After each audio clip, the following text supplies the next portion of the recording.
KP అపూర్వ గొంతుపై కత్తి పెట్టి బెదిరిస్తూ ఉన్నా కూడా శరత్చంద్ర రే కేపీ నేను నిన్ను అస్సలు వదలనురా అని షూట్ చేయటానికి రెడీగా ఉంటాడు. అలా శరత్చంద్ర కేపీని షూట్ చేయటంతో కేపీ గుండెల్లో బుల్లెట్ దిగి కేపీ ఉన్న పలంగా కుప్పకూలిపోతాడు.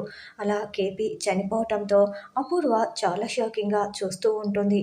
మరోవైపు కేపీ చనిపోయినందుకు చాలా సంతోషపడుతూ ఉంటుంది. ఇక కేపీ చనిపోయాడన్న వార్త భూమికి తెలియగానే ఆ విషయం శారదకి చెప్తుంది. దాంతో శారద ఉన్నపళంగా కుప్పకూలిపోయి ఏడుస్తూ ఉంటే అత్తయ్య అత్తయ్య అంటూ భూమి కూడా ఏడుస్తూ ఉంటుంది. సరిగ్గా అప్పుడే గగన్ వచ్చి అమ్మ ఏమైందమ్మా, ఎందుకమ్మా ఏడుస్తున్నావు అని ప్రశ్నిస్తూ ఉంటాడు. అప్పుడు శారద చాలా చాలా ఏడుస్తూ మీ నాన్న చచ్చిపోయాడు గగన్ అని ఏడుస్తూ ఉండటంతో గగన్ చాలా షాకింగ్గా వింటూ ఉంటాడు. అవును బావా, మామయ్య చచ్చిపోయాడు బావా, నాన్నే షూట్ చేశాడు బావా అని భూమి చెప్తూ భూమి కూడా చాలా ఏడుస్తూ ఉంటుంది. తర్వాత కేపీ బాడీని శరత్చంద్ర వాళ్ళ ఇంటికి తీసుకువస్తారు.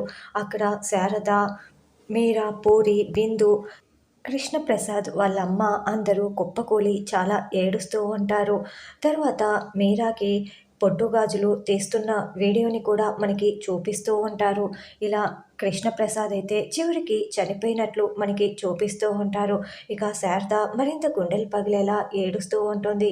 మరి నిజంగానే కృష్ణప్రసాద్ చనిపోయాడా, లేకుంటే ఇదంతా అపూర్వ కలగంటుందా అన్నది రానున్న ఎపిసోడ్లో తెలుసుకుందాం.